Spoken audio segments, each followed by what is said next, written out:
the grandparents that end up raising grandkids, and often they don't have the skills as parents, these grandparents, which is often why they fail their own kids, right? Now, I'm not a grandparent or a parent, but I tell you, I have to do some parenting. Like, let's say I'm at the library and I have to go talk to two teenagers on the floor making a lot of noise for a long time while they're charging their phones upstairs, and staff overhear this as they go in and out of their private offices upstairs. And so that's me parenting others unofficially, right? So, teaching about boundaries, for example. Being woken up in the middle of the night so many times since I've lived here for loud youth walking on the sidewalk here. That somebody failed somewhere.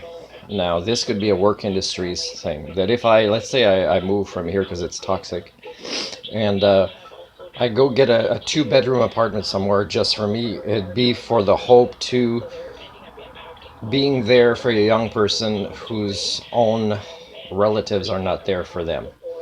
And even in my own family, I mean, I have a cousin whose daughter I could have helped a lot more than they allowed me to. And also, everybody in my family said, "Oh, well, take care of her." No, come on. You don't even know where she is, what she's doing. She's on a trip in California right now. You don't even know what her diagnosis is. You don't know how to reach her. You don't, even if you knew how to reach her, you don't. You know what I'd like to do is I'd like to be a foster parent full time, where I would take the kid to school, review their homework with them, share in outside activities, coach them bicycling, badminton, critical thinking, life skills as we go along. And I see it as a job because money would be sent to me through the fostering program, but also because it's taken on the responsibility of somebody else, right? Let's say a lawyer would do that for somebody, taking on the responsibility of that person not being a good advocate for themselves or culture affair. They have to take it on, and you have to, money moves around, right?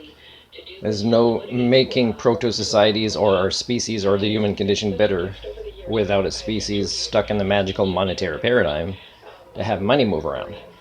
Now, of course, that would allow me to offer more to that youth, such as maybe go on trips. Oh man, I'd love to go on a water slide trip with this youth. Maybe, the West Edmonton Mall. I've never been there. But for me to help another child, I need to be in a proto-society that isn't failing, that will help me do it.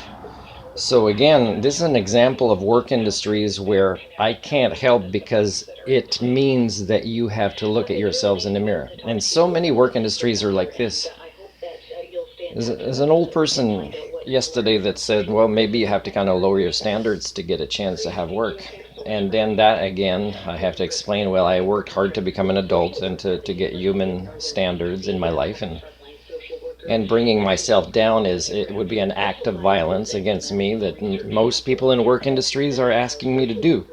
So it makes them unfit to be in their roles, and it makes them also so intimidated to have met their first elusive Homo sapien that they don't know what else to do except to ask me to violate myself down to their own standards, and then they will give me the responsibility of, let's say, raising a child or working as an educator or mental health worker in some way. So this is a socio-cybernetic feedback loop where you're showing me you're going to continue to devolve.